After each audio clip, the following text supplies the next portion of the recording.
dit que c'était rasoir de rouler en hybride. Parce que franchement, en BMW i8 Roadster, eh bien, c'est loin d'être désagréable. D'abord parce que comme son nom l'indique, c'est un Roadster. C'est toujours assez sympa de pouvoir rouler cheveux au vent. Et à l'occasion du lancement de cette deuxième carrosserie de l'i8, eh bien, sa puissance est réévaluée à 374 chevaux. En fait, la batterie a une plus forte capacité et la puissance du moteur électrique grimpe de 12 chevaux. Il passe à 143 chevaux. Sur l'essieu arrière, le 3 cylindres turbo, lui, reste à 231 chevaux. On obtient du coup une voiture à peine plus lourde en roadster, 60 kg, donc quasiment aussi performante que le coupé. Elle accélère de 0 à 100 km/h en moins de 5 secondes.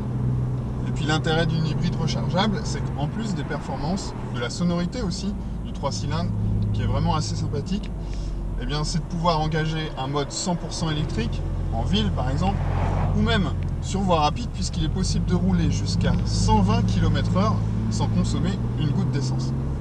Pour ce qui est de faire disparaître le toit, c'est assez simple. Il y a une commande ici sur le tunnel central et en 15 secondes jusqu'à 50 km/h, vous pouvez manœuvrer ce toit rétractable et profiter du très beau soleil, par exemple de Majorque ici. Malgré sa sophistication, sa coque carbone, ses deux moteurs, l'i8 reste plutôt une GT qu'une super sportive parce qu'elle est toujours montée avec des roues avant très étroites qui rendent le train avant parfois feignant quand on roule trop vite.